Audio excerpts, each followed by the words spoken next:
Olá, família Home Church, bem-vindo a mais um culto online. Que bom estar com você na sua casa, encontrando com você aí. Eu sei que é virtual, não é igual ao toque, não é igual estarmos reunidos na coinonia, na comunhão, né, dos irmãos. Eu sei que não é nada igual a isso, e nada se compara a isso em toda a terra, mas nós estamos tentando fazer o melhor. E ao mesmo tempo sendo obedientes, né, submissos às autoridades, isso é princípio bíblico, Romanos 13 é a base para isso.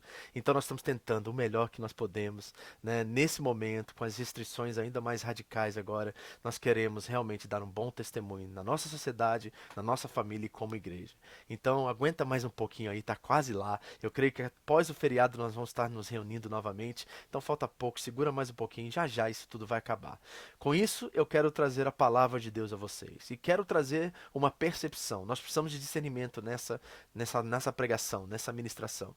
E eu quero tentar desviar a atenção de você para o problema, para a atual situação e tentar ver com você os cuidados de Deus por nós no meio de tudo isso. É esta a mensagem. Os cuidados de Deus por nós no meio das dificuldades. Eu quero primeiro analisar quais cuidados nós temos que ter, as nossas responsabilidades, e depois ver o cuidado e as promessas de Deus mediante a isso. O texto em Mateus 6:25 vai nos apontar para isso, vai nos ajudar a perceber, e eu espero que o seu discernimento aumente, para que você veja um Deus presente, um Deus que está, né, ao redor de você, trabalhando no meio de todas essas dificuldades, fazendo com que todas as coisas cooperem para o bem daqueles que o amam. Então, perceba, peça a Deus atenção para que você veja o cuidado dele nos mínimos detalhes e você possa se alegrar, viver contente, ter contentamento no meio das maiores dificuldades. Nós nunca enfrentamos o que nós estamos enfrentando, estamos com dificuldades tremendas em tudo isso, em todas as áreas, mas nós cremos em um Deus que cuida de nós, que está conosco presente. E eu quero te mostrar isso. Primeiro, na nossa responsabilidade, depois na promessa de Deus para nós nesse texto. Vamos orar e pedir a Deus, curve sua cabeça e vamos pedir que Ele nos ilumine na sua palavra nesse dia. Pai, muito obrigado, Senhor. Te pedimos que o teu cuidado seja percebido entre nós e que possamos despertar agora para entender que a paz que excede todo entendimento, o amor que excede todo entendimento está conosco. Então, Senhor, faça com que possamos perceber tudo isso no meio das adversidades, no meio dos problemas e dessa crise atual. Pai, eu peço que as meditações da minha mente e as palavras do meu coração sejam aceitáveis a Ti, agradáveis a Ti, meu Senhor, minha rocha e meu resgatador. E assim é minha oração, em nome de Jesus. Amém. Amém? Prontos aí? Vamos ver o cuidado de Deus? Mateus 6, abra comigo sua Bíblia. Nós vamos ler do 25 em diante, vamos trabalhar esse texto versículo por versículo e vamos perceber alguns princípios, primeiramente da nossa responsabilidade e depois das promessas de Deus, do cuidado de Deus, perceber o que Deus está fazendo no meio de tudo isso que está acontecendo conosco e está ao nosso redor. Amém? Está preparado para isso? Eu espero que sim. Vai ser realmente um momento especial nosso com Deus. E eu espero que você possa desfrutar dessa palavra e aprender juntamente conosco aquilo que Deus está fazendo em nosso tempo. Primeira coisa, vamos ler o texto. Portanto, eu digo: não se preocupem com a sua própria vida, quanto ao de comer, ao de beber, nem com o seu próprio corpo, quanto ao que vestir. Não é a vida mais importante que a comida e o corpo mais importante que a roupa? Olha só que coisa interessante. Não se preocupem. A primeira coisa que nós precisamos aprender aqui. Essa palavra no original, ela tem um significado muito interessante. Ela significa ansiedade ou perturbação quanto aos cuidados essenciais. Agora, sobre o que Jesus está falando aqui? Será que ele está preocupado com os resultados e aquilo que nós estamos colhendo, ou preocupado com as nossas reações? Preocupado com a forma como nós reagimos às adversidades, às situações que nos sobrevêm? Eu acredito que ele está preocupado com o nosso coração. Por exemplo, no próprio texto, né, alguns versículos anteriores, ele vai dizer assim: olha, pois onde estiver o seu tesouro, aí também estará o seu coração. Então aqui vai o primeiro princípio que eu quero trabalhar com vocês. Como reagimos às dificuldades na vida falam muito mais de nós do que sobre as dificuldades em si. Como reagimos às dificuldades na vida falam muito mais de nós do que sobre as dificuldades em si.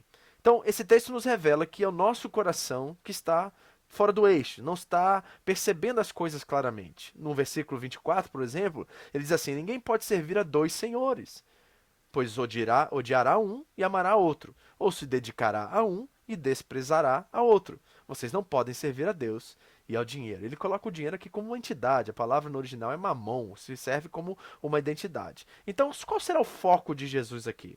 Eu creio que o foco não está no resultado, nas consequências, naquilo que na forma como nós a colheita, literalmente, né, das nossas reações, mas na forma como nós verdadeiramente reagimos. Porque, de acordo com o texto, o cuidado de Deus, as promessas de Deus, as consequências, elas são inevitáveis.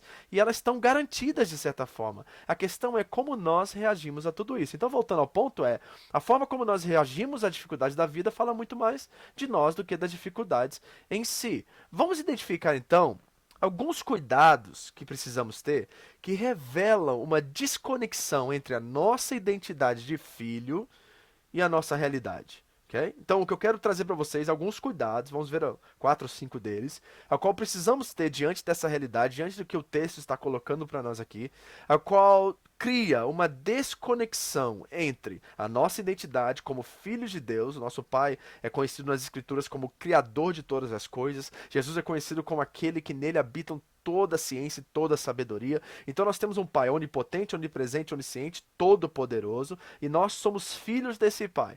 E a nossa identidade, quando ela não está bem centrada, não está bem percebida, ela traz uma desconexão entre essa identidade e a realidade, ou seja, as circunstâncias da nossa vida. E por isso nós precisamos de certos cuidados. Vamos ao primeiro deles. Primeiro, cuidado com a presunção.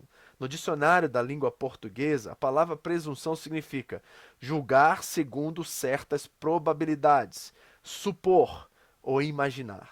Em momentos de crise, nós temos essa péssima tendência a parar e começar a refletir ou pensar negativamente e tentar julgar certas situações pelas suas probabilidades. Nós começamos a pensar assim: ah, mas isso não vai dar certo, ah, mas aquilo não vai dar certo. A gente começa a colocar no papel certas coisas ou na própria mente e a gente começa a fazer uma má avaliação nessa área que não permite espaço para o agir da graça e da misericórdia de Deus. Pois o quê? Quando nós estamos presumindo as coisas, julgando segundo certas probabilidades, ou supondo que certas coisas irão acontecer, imaginando que elas irão acontecer de certa forma, nós não estamos permitindo que a graça e a misericórdia de Deus entre em ação. E isso assume um certo papel de autossuficiência em nossas vidas, bloqueando a ação de Deus. Cuidado, não presuma as coisas. Certo? Tem muita gente que vira matemático nessa hora. E quando a matemática vem, ela traz um princípio de determinação.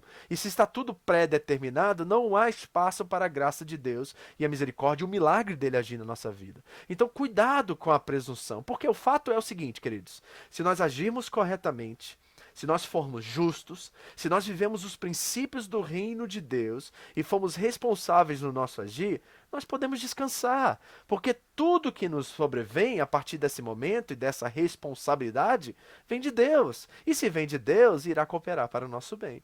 Então nós precisamos ter cuidado, em primeiro lugar, com a presunção. Segunda coisa, cuidado com a ansiedade. Olha o que o dicionário diz: é uma comoção aflitiva de espírito que receia que uma coisa suceda ou não. Olha só, que coisa, né? Então a gente começa a ficar preocupado, é a mesma palavra que Jesus usa lá no original, né? Preocupado com uma coisa que ainda não aconteceu. Isso que é ansiedade. É também um ato de presunção, né? De querer talvez decifrar o futuro, entender o futuro. E a ansiedade vem gerar uma preocupação antecipada de algo que ainda nem aconteceu. Nós temos que ter cuidado com isso, porque a Bíblia nos dá um antídoto para a ansiedade. Veja o que o apóstolo Paulo diz aos Filipenses: alegrem-se sempre no Senhor. E aí, ele começa nos mostrando que há um contentamento que pode ser experimentado, que nós podemos nos alegrar até antes da ansiedade chegar, ou até antes da dificuldade chegar.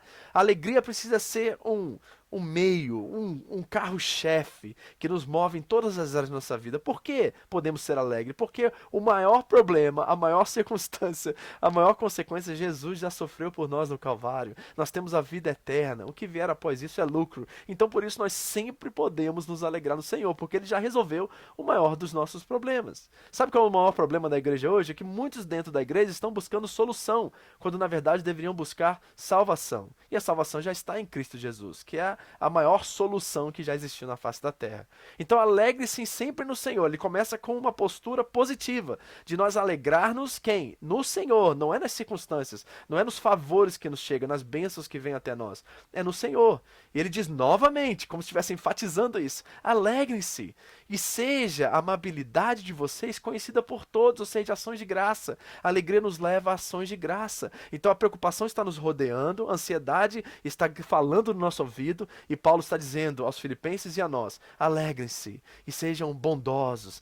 Deixem as ações de graça através de vocês fluírem, porque Ele está perto, Senhor. Ele vai vir para resolver, para tanto no quesito, né, de últimas coisas, que Ele dará um fim, né, voltará para julgar os céus e a terra, a ressurreição e tudo mais. Perto está o Senhor nesse sentido, mas perto está o Senhor também no sentido mais prático. Ele está conosco, Ele está em nós. Ele é Emmanuel, Deus conosco.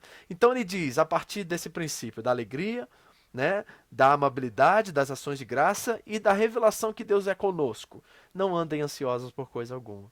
Mas em tudo, pela oração, súplicas e com ações de graça, apresentem seus pedidos a Deus. E a paz de Deus que excede todo entendimento, aí a promessa, quando nós fizermos tudo isso, né, alegrar-nos no Senhor, ter amabilidade, ação de graça com as pessoas, não andemos ansiosos por nada, buscarmos a oração como veículo, né, de remover como antídoto da ansiedade a oração, diz o texto. Aí nós vamos experimentar o que como promessa? A paz de Deus que excede todo entendimento. Ela vai guardar o quê? O coração, o centro das decisões de acordo com a Bíblia. E vai nos trazer a paz, vai nos trazer o controle de Deus sobre toda a situação. E nós vamos reconhecer que Deus está acima de tudo isso e contando e controlando toda a situação. Ele guardará o coração e a mente, perturbada, ansiosa, às vezes fazendo conta, às vezes o dia inteiro pensando as mesmas coisas. Quando nós nos alegramos no Senhor, quando nós temos a amabilidade e a ação de graça, ou seja, uma percepção altruísta, né, de sempre estar preocupando mais com os outros do que com nós mesmos. Quando nós temos a revelação que perto está o Senhor, e aí a ansiedade vai embora através da oração, da confiança, da entrega, e aí nós experimentamos a paz de Deus que excede o entendimento. Já começou bom, né? Tem boas promessas para você. Mas lembre-se, cuidado com a ansiedade. Terceiro, cuidado com a falsa segurança. Nós temos essa triste tendência de nos apoiar em qualquer coisa menos Deus. A não esperar o tempo dele, a buscar os atalhos, né, quando as coisas não funcionam.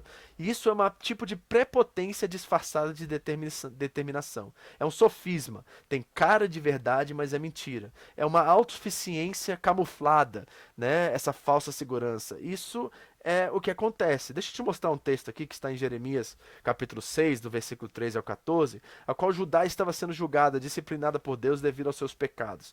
E veja o que acontece. Os profetas e as pessoas que estavam entre eles começaram a afirmar coisas que não existiam. Havia uma certa prepotência no povo, né? Uma falsa segurança de que Deus ia resolver no final a situação deles, não ia trazer disciplina e que Judá irá vencer o exército babilônico que estava entrando na cidade para escravizá-los. Olha o que diz o texto. Desde o menor até o maior, todos são gananciosos, diz o profeta Jeremias. Profetas e sacerdotes igualmente. Todos praticam engano, porque eles estavam profetizando que tudo ia dar certo, que não ia acontecer nada de mal com Judá, que o rei poderia continuar, né, vivendo e fazendo o que ele estava fazendo, que o povo não precisava se arrepender. Isso que os profetas, isso que os sacerdotes, isso que o rei estava dizendo para o povo. Eles estavam enganando o povo. E olha o que diz Jeremias: eles tratam da ferida do meu povo como se não fosse grave. Paz, paz, dizem, quando não há paz alguma. Então, cuidado com essa falsa segurança. Nós não estamos vivendo um momento de paz, nós estamos vivendo um momento de guerra. O coronavírus é um inimigo invisível que está promovendo uma guerra mundial.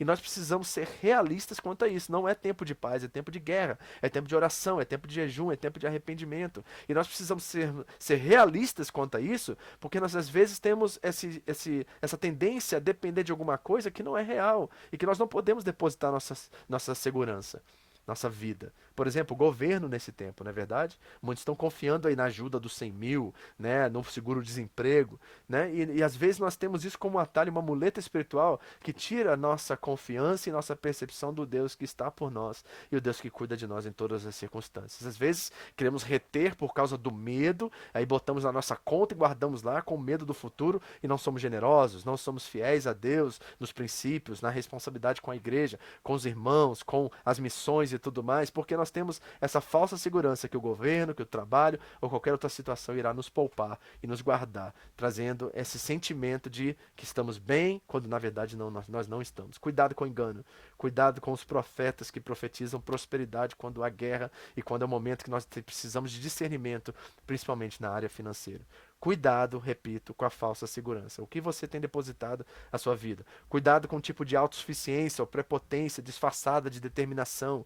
Não é aquela coisa, eu vou conseguir, eu vou para lá. Não, não, não. Às vezes é tempo da gente perceber o cuidado mínimo de Deus nos poucos detalhes e aí dar, né, gratidão, devolver ações de graça, sermos pessoas generosas e saber a viver nesses momentos que não há paz. Amém? Cuidado com a falsa segurança. Outro, cuidado com a falsa modéstia. Cuidado com a falsa modéstia. Aqui está uma condição que impede de sermos cuidados por Deus. Por quê? Já viu, já lidou com pessoas que falam quando você sempre pergunta a mesma coisa? Esse tal do está tudo bem? Mas será que está tudo bem mesmo? Deixa eu dizer uma coisa para vocês. Se a nossa postura é de orgulho em momentos como esse, quando estamos passando por necessidades, talvez alguns de vocês estão realmente agora vivendo de seguro-desemprego, ou nem tem seguro-desemprego, estão desempregados, seja o que for, e você mantém aquele orgulho, mantém aquela soberba de que não, que você vai dar um jeito, que tiver comer arroz ou feijão, que tiver comer só pão, a gente vai sobreviver, nós não vamos pedir ajuda a ninguém, nós vamos conseguir da nossa força, do nosso jeito. Isso é prepotência, isso é orgulho, isso é soberba. Isso não permite a ação de Deus, sabe por quê? O instrumento favorito de Deus são pessoas. Às vezes, aquilo que Deus quer fazer, e nós temos até uma certa confiança que Deus irá nos socorrer no último minuto, no tempo oportuno, mas às vezes nós não permitimos, porque sempre temos a mesma resposta: está tudo bem. Não permitimos com que ninguém entre para nos socorrer, ninguém venha para nos ajudar quando nós estamos passando por dificuldades. Aquela velha história do está tudo bem. Então, cuidado com essas coisas. Nós vimos algumas coisas que você precisa ter cuidado. Eu quero que você tenha esse tipo de cuidado, porque isso é responsabilidade sua. Tem muitas pessoas que querem te ajudar, querem participar nesse momento de dificuldade. Permitam com que elas entrem. Dê espaço a elas na sua casa. Dê espaço a elas no seu ciclo de oração. Peça oração. Não fique com vergonha. É hora da igreja se unir. É hora da igreja ser um de verdade. Então, como nós reagimos as circunstâncias da vida falam mais de nós mesmos do que das dificuldades em si. Outra coisa que nós queremos ver aqui agora, segunda coisa, como reagimos nas dificuldades revelam a nossa falta de visão. Olha o que Jesus diz. É tão interessante o versículo próximo que nós vamos ler aqui, o 26, porque Jesus diz que a resposta dele não é uma solução. A resposta de Jesus é uma observação. Você pegou? Ou seja, quando a crise vem, as adversidades surgem, a resposta de Jesus não é solução, não é resolver, é observar. Olha o que ele disse. Observem as aves do céu. Não semeiam, nem colhem, nem armazenam em celeiros. Contudo, o Pai Celestial as alimenta. Não têm vocês muito mais valor do que elas? Olha só que coisa interessante, essa é a resposta de Jesus. Observem, veja, se Deus criou todas essas coisas, os céus e a terra, e até o mais pequeno dos animais, talvez um beija-flor, por exemplo, se ele cuida do beija-flor, que é assim, microscópico às vezes, né? Não dá para se ver claramente. Se ele cuida desse animal, não vai cuidar de vocês, a qual tem muito mais valor para ele? Então, nós temos que ter cuidado com isso, porque às vezes as nossas reações às dificuldades que estamos passando revelam a nossa falta de percepção e visão acerca do Pai que nós temos. Por isso que eu falo que é uma desconexão entre a identidade e a realidade. Se somos filhos, como nós reagimos sabendo que nosso Pai é o Criador dos céus e da terra e de tudo que nela há? Qual é a nossa reação quando há uma escassez, uma falta, uma necessidade? Será que é confiança ou buscarmos através dos nossos meios a solução? Jesus vai dizer assim, ó, falta visão, observem, vê o que está ao seu redor, os mínimos detalhes Deus está cuidando. Essa terra está girando, gente, exatamente nesse momento, de forma perfeita, precisa. A lua está na distância perfeita da terra para iluminar ela à noite, o sol está na distância perfeita da terra para aquecer todos nós. Deus é um Deus de perfeição, Deus de precisão. E será que essa precisão não vai cuidar de você? Por que você está tão preocupado? Por que você está tão desesperado? Está sendo responsável, justo, correto? Vive seus princípios? Não é porque você quer agradar seu pai, mas é por quem você é, como filho, a sua identidade revela isso para você. Então observe, pare um minutinho para perceber quão abençoado você é. Nós estamos num país de primeiro mundo, nós temos uma casa de primeiro mundo, nós temos saneamento básico, nós temos uma geladeira, nós temos comida, nós temos nossos filhos com saúde. Observem, Jesus está dizendo. Falta visão, falta percepção e visão com contentamento, visão nos mínimos detalhes. Deus está está cuidando de você, tem cuidado de você, não tem deixado faltar nada para você, e mesmo não seja o ideal que você planejou, Deus está cuidando de vocês. É tempo de observar. É tempo de olhar com gratidão e dar glória a Deus pelas mínimas coisas. O mínimo que nós temos é mais do que a maioria das pessoas tem nesse mundo. Se você ganha mais do que $1 por dia, você está entre os 20% das pessoas do mundo que são consideradas ricas. 80% do mundo ganha $1 ou menos por dia. Você é rico e você não sabia disso. Observem. Observem. Observe ao seu redor, sua família está aí do seu lado, com saúde. Você pode abraçar, beijar. Quantos, nesse momento de coronavírus, não podem nem enterrar os seus entes queridos? Eu vi uma história agora há pouco de uma família que estava chorando nas ruas porque não sabia onde estava o seu ente querido, porque ele havia contraído o vírus. Levaram ele para um daqueles lugares, né? Como o Morumbi, ou aqueles estádios, aqueles lugares que a prefeitura preparou de última hora, e dali ele morreu e não tiveram mais contato e não podem ter contato por causa do corona. Essas pessoas estão desesperadas, não sabem nem onde estão os corpos dos seus entes queridos, não podem nem enterrá-los. Nós estamos aqui com a nossa família reunida, com a tecnologia de primeira, num país de primeiro mundo, que até nos dá ajuda financeira e às vezes nós não estamos observando o cuidado de Deus nisso tudo. Observe, Jesus diz, a solução não é eu estender minha mão, é você observar o Pai que você tem. Mude a sua visão. Como nós reagimos às dificuldades mostram a nossa falta de visão. Próxima coisa. 3. Como reagimos às dificuldades, é claro, denuncia a nossa falta de percepção acerca da nossa impotência. Olha o que Jesus vai dizer no próximo versículo, que eu creio ser o 27. Quem de vocês, por mais que se preocupe, pode acrescentar 1 hora que seja à sua vida? Sabe o que Jesus está nos revelando aqui? A nossa inutilidade, que na verdade é também um tipo de presunção, né? Nós presumimos que temos força ou poder para mudar o curso da nossa história.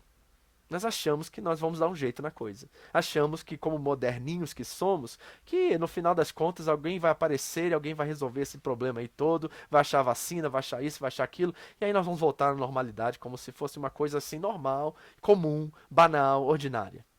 Nós somos muito prepotentes e presunçosos, não somos? Quem é você por achar que através dessa preocupação você vai conseguir de alguma forma melhorar, mudar, dar mais um dia, acrescentar 1 hora? Jesus não diz nem o dia à sua vida, 1 hora, ou um segundo à sua vida. Cuidado com a prepotência. Por quê? Porque está revelando a nossa falta de percepção, de quão frágeis, de quão finitos, limitados nós de fato somos. Eu quero te mostrar uma história muito interessante que está no segundo livro dos Reis, né, que mostra a história de um rei a qual estava realmente nesse mesmo lugar a qual estou relatando para vocês agora. Repare o texto, diz assim: Naquele tempo Ezequias ficou doente e quase morreu. O profeta Isaías, filho de Amós, foi visitá-lo e lhe disse: Assim diz o Senhor, ponha em ordem sua casa, pois você vai morrer e não se recuperará. Ok, aqui está um decreto que ele diz vir do Senhor, a qual a vida desse rei, Ezequias, estava acabada. Havia cumprido o seu papel aqui na terra, o seu tempo aqui na terra, e Deus havia decretado que a sua morte chegaria. Ok? Esse é um relato terrível. É como um diagnóstico de câncer que você vai ao hospital e recebe. E eles te dão 6 meses de vida, 3 meses de vida, 1 ano no máximo. Você já recebeu? Já conhece alguém que já recebeu um diagnóstico desse? Deve ser a coisa mais terrível que existe. Da pessoa saber que tem um prazo de validade agora na sua vida. Nós todos sabemos disso, mas quando essa ficha cai, que nós realmente reconhecemos o valor que ela tem. Não é verdade? Pois é, Ezequias estava diante desse dilema. Ele havia recebido do profeta, o representante de Deus na terra, e isso não falharia que ele iria morrer. Ele ficou doente e aquela doença o levaria à morte. Olha o que ele faz. Ezequias virou o rosto para a parede e orou ao Senhor. Lembra-te, Senhor, como tenho te servido com fidelidade e com devoção sincera. Tenho feito o que tu aprovas. E Ezequias chorou amargamente. Antes de Isaías deixar o pátio intermediário, a palavra do Senhor veio a ele. Volte e diga a Ezequias, líder do meu povo. Assim diz o Senhor, Deus de Davi, seu predecessor. Ouvi a sua oração e vi as suas lágrimas, e eu o curarei. Uau! Que coisa tremenda, revelando que Deus tem o controle da nossa vida e que Ele conta os nossos dias e sabe exatamente o dia em que nós iremos morrer, o dia que o nosso dia chegou. E a coisa interessante é que a oração e o choro e a lágrima de Ezequias comoveu tanto o Senhor que ele mudou de ideia, porque ele tem controle sobre isso. Ele sabe exatamente o dia, a hora, o segundo que chegou a hora de você voltar para Ele, estar com Ele. Então, é muita presunção da nossa parte, eu não quero nem ler.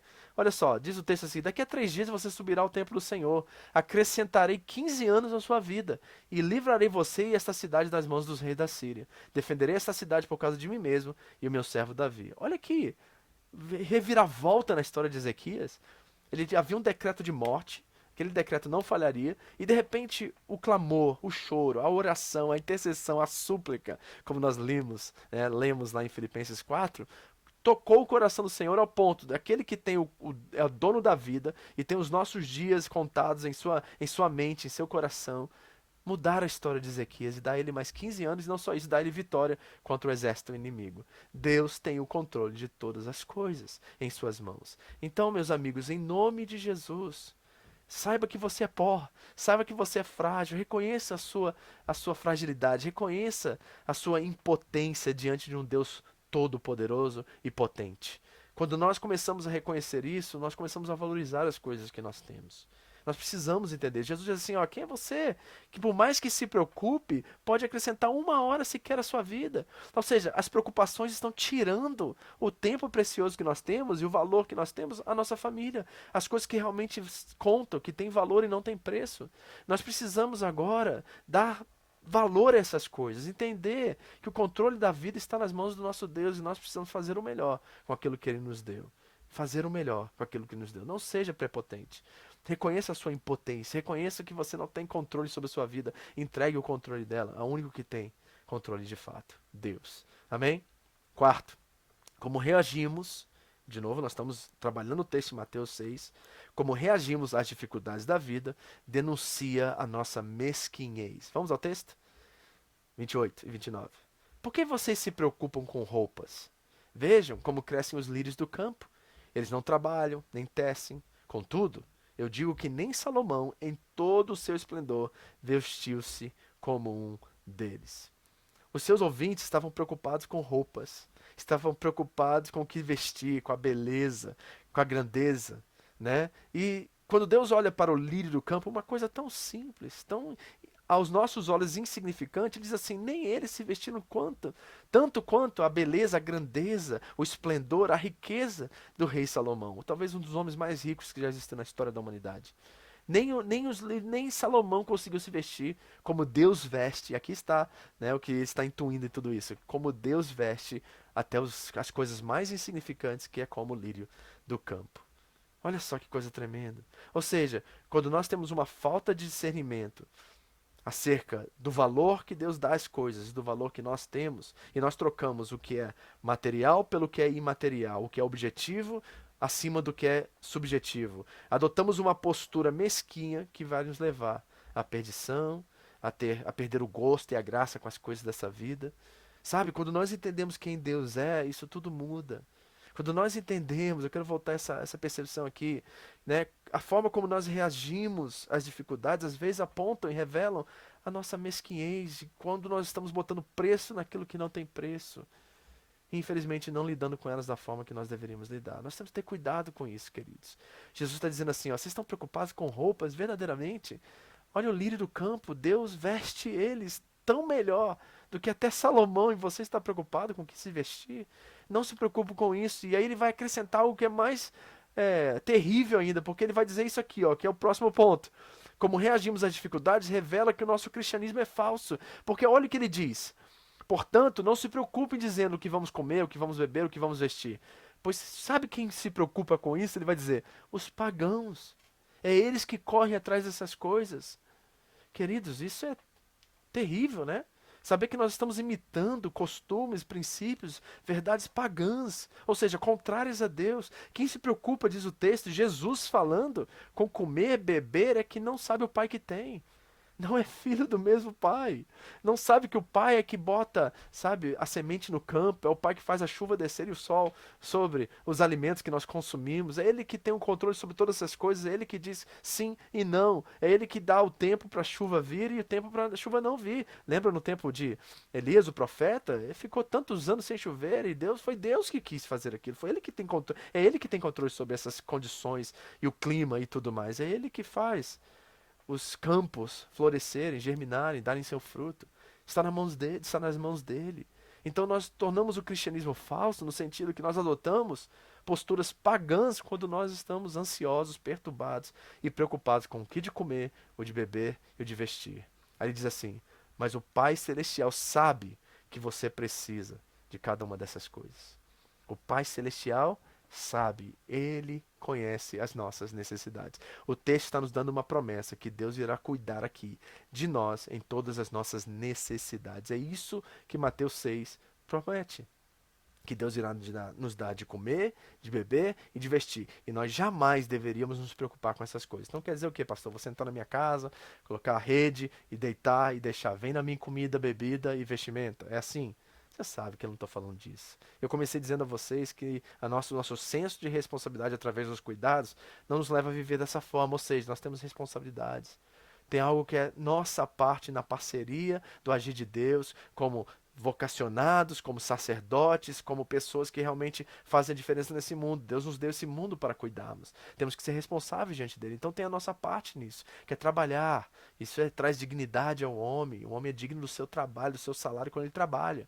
Então nós temos responsabilidades, mas Deus diz, enquanto você faz aquilo que é parte sua, é responsabilidade sua, que é trabalhar, trazer provisão, eu vou ser aquele que vai prover tudo sobre você. O de comer, o de beber, o de vestir. Quando você é responsável, eu te garanto, ele está dizendo. É uma promessa do Senhor para todos nós. Que coisa linda. Então vamos ao antídoto de tudo isso. Vamos agora perceber como nós adotamos posturas que irão nos levar a colher as promessas, as bênçãos que estão nesse texto, desse cuidado de comer, beber e vestir, dessa promessa que Deus nos dá. Qual é o antídoto a tudo isso? Repare o que o texto vai dizer. Busquem, pois, aqui ele coloca um condicional, ou ele coloca uma proposta de que realiza todas essas promessas que foram dadas ali, principalmente no versículo anterior, comer, beber e vestir. Ele diz assim: então o que vocês devem fazer, deixem comer e beber e vestir comigo. Façam uma coisa: busquem, pois, em primeiro lugar o reino de Deus e a sua justiça. E todas essas coisas, se você já leu esse texto de forma incorreta, se você foi ensinado de forma incorreta, nos perdoe. Porque na verdade o que ele está prometendo é de comer, beber e de vestir. Essas coisas, ele promete, serão acrescentadas em vocês. Então, quando nós somos responsáveis, quando nós somos esse povo de Deus, filhos de Deus, com a identidade realizada, firmada, convicta em Cristo Jesus, e nós vamos responsavelmente ao mundo, para cuidar do mundo, para plantar, para colher, para fazer a diferença, para buscar esse reino de justiça, esse reino de paz, esse reino do Filho do amor, quando nós transmitimos essas verdades, vivemos essas verdades, essa justiça que é o próprio Cristo, e ele a transmitir através da boa nova, do Evangelho, todas essas coisas nos serão acrescentadas. Que coisa maravilhosa, que coisa linda. Ou seja, o reino de Deus não é um reino de coisa, gente. Não é um reino de comer, beber e vestir. Né? Paulo disse isso aos romanos: o meu reino não é comida nem bebida, mas é graça, é paz, é alegria no Espírito Santo. Romanos 14. Então nós entendemos que não é um reino de coisas, de comportamento, de dogmas, rituais e religião. O reino de Deus não tem nada a ver com isso. O reino de Deus é um reino de gente feliz. São os famosos bem-aventurados. Quais são as características do reino de Deus? Vai ler Mateus 5. Ali estão as bem-aventuranças. Ali ele está evidenciando quem são esses homens felizes, quem são essas mulheres felizes, esses pacificadores misericordiosos, gente que tem sede por justiça, sede e fome de justiça, sabe? Esse povo é gente feliz. Não é um reino de coisas. As coisas são acrescentadas a esse povo enquanto eles estão vivendo esse reino. É um reino de paz, é um reino de justiça, um reino de alegria no Espírito Santo, um reino onde a religião não tem espaço, o reino onde as coisas não têm valor, o reino onde o comportamento é evidência de algo transformador e verdadeiro e sobrenatural que aconteceu primeiramente em nós. É um reino de amor, é um reino de justiça, é um reino de paz e alegria no Espírito. É este reino que nós temos que buscar em primeiro lugar. Essa é a verdade, aqui está o antídoto à preocupação, à perturbação, à ansiedade, à prepotência, à autossuficiência, à mesquinhez. Aqui está, e nós podemos experimentar isso hoje. Essa promessa é para nós hoje. que ele nos faz com isso? Ele nos dá descanso. Qual é o resultado de tudo isso, pastor? Quando eu busco o reino em primeiro lugar, eu descanso. Eu paro de me preocupar, eu paro de ficar pilhado para qualquer coisa, eu paro de ouvir notícias e ficar nervoso e temer e deixar o medo penetrar em meu coração. João já nos disse que no amor não há medo, porque o verdadeiro amor lança fora todo medo. Isso é descanso para nossa alma. Jesus disse: Vinde a mim e eu vos darei descanso. Você que está sobrecarregado, que está amargurado, que está chateado, que está preocupado, vinde a mim, Jesus disse, e eu vos darei descanso para vossas almas. Descanso, é isso que acontece no final. Nós começamos a experimentar esse descanso. E olha como é que o texto termina. Versículo 34. Portanto, começou, não se preocupe, vai terminar, parece que são colchetes que ele coloca aqui nesses princípios do reino. Portanto, não se preocupem com amanhã. Amém, queridos? Você pode dizer isso para você mesmo, sua alma? Ei, Vitor, não se preocupe com amanhã. Você está sendo justo, você está sendo responsável, você está sendo correto nas suas atitudes, você está cuidando da sua família, está cuidando da sua igreja, está cuidando dos irmãos, está sendo alguém que faz a diferença, está sendo alguém que é responsável no trabalho. Você está fazendo a sua parte nisso tudo, Vitor. Você está buscando o meu reino em primeiro lugar. E o reino de Deus não é confinado às quatro paredes da igreja, ainda mais agora, nesse tempo. É um reino que está aí fora, é um reino que está lá no seu trabalho, na sua fábrica, que está na sua casa, que está em todos os lugares. É a hora da igreja agora ser igreja, mais do que nunca, porque nós já não estamos mais nas quatro paredes. Se você está vivendo isso, não se preocupe. Isso é evidência, tá, gente? Isso não é uma coisa assim que a gente força a barra para fazer acontecer. A gente esmurra a nossa carne, matar o velho homem, tudo isso faz parte, mas não é uma coisa que nós estamos tentando acreditar a Deus, pegar de Deus. É uma evidência natural daquilo que nós somos agora, como filhos dele. Portanto, não se preocupe com o amanhã, pois o amanhã trará suas próprias preocupações. Olha, Jesus é realista. Amanhã vai ter mais preocupação. O que você vai fazer com isso? Como você vai reagir às dificuldades? Como que elas vão falar acerca de você? Amanhã vai ter mais dificuldade, amanhã vai ter outro dia mal. Mas sabe de uma coisa? Basta cada dia o seu próprio mal. Porque nós vivemos, aqui está a grande revelação, nós vivemos como forasteiros, estrangeiros neste mundo. Esse mundo não nos pertence, nós somos cidadãos de um outro mundo, de um outro céu, de outra criação. Então, queridos, com a mente, com o coração, com a identidade de embaixadores de um outro reino, e desse reino de paz, alegria e justiça, é que nós enfrentamos a cada preocupação pela perspectiva do eterno, sabendo que não vai faltar comida, bebida e vestimenta para nós, sabendo que Ele nos garantiu isso quando nós buscamos o Seu reino em primeiro lugar, que nós somos povo de princípios, que nós somos povos que não negociamos a nossa santidade, a nossa fé. Nós somos um povo voltado, um povo que ama a Deus, um povo que entende quem é como filho de Deus. Então, como embaixadores agora deste reino, nós não nos preocupamos com amanhã. Pois amanhã vai acontecer, amanhã vai trazer seus próprios males, mas o nosso coração está em Deus. O nosso coração está num Pai de amor que nos ama com amor e preocupa conosco e guarda-nos e prometeu que nenhuma das nossas necessidades não seriam supridas. Todas elas seriam supridas. O que você está se preocupando? O que você está se preocupando? Sabe o que aconteceu no Calvário? Jesus teve sede. E sabe por que ele teve sede? Para que você jamais sofresse de sede novamente. O Filho de Deus sentiu sede, sentiu fome no deserto. Lembra? 40 dias de jejum. Ele teve que passar por isso, saber o que um ser humano sente quando passa fome, para que você nunca mais tenha fome. Ele teve que passar sede no Calvário para que você nunca mais tenha sede. Ele teve que passar por tudo isso para nos dar agora tudo o que nós precisamos para buscarmos o reino de Deus em primeiro lugar e sermos agentes de paz, de amor, uma comunidade de graça, de amor para todo o universo e para todo o mundo. Que Deus abençoe você e que toda preocupação que você tem agora, eu quero realmente trazer você a isso. Que toda preocupação que você possa ter agora seja transformada em gratidão, seja transformada em cuidado de Deus, seja transformada na revelação de um Pai que não deixará com que nada nos falte, porque Ele sabe exatamente o que nós precisamos.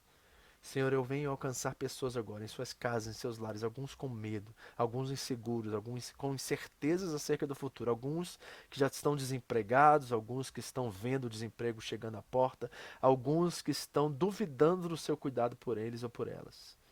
E te peço que a paz que excede todo entendimento, que é alvo da alegria, que é alvo do discernimento, da percepção de um Deus que cuida de nós, e que tem a oração como instrumento que nos leva à paz que excede o entendimento, chegue a vida, a casa, ao coração, à mente deles e guarde eles em Cristo Jesus. Que a paz que excede todo entendimento guardem a vida deles em Cristo Jesus.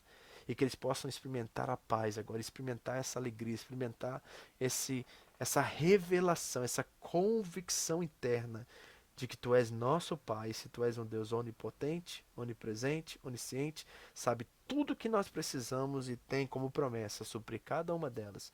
Nós descansamos, Senhor. Descansamos nessa verdade, descansamos responsavelmente nessa verdade, porque sabemos que o Senhor cuida de nós e nós não vamos duvidar desse cuidado. Vamos, sim, Senhor, sermos responsáveis, vamos buscar o reino em primeiro lugar e a sua justiça, isso é, viver o bem, fazer o bem, seja a amabilidade conhecida diante de todos, alegrar-nos, vivermos contentes, mas enquanto fazemos isso, sabemos que sempre haverá provisão, sempre haverá cuidado nas nossas necessidades. Por favor, Senhor, ajuda-nos a entender isso. Traga essa revelação aos nossos corações. Em nome de Jesus.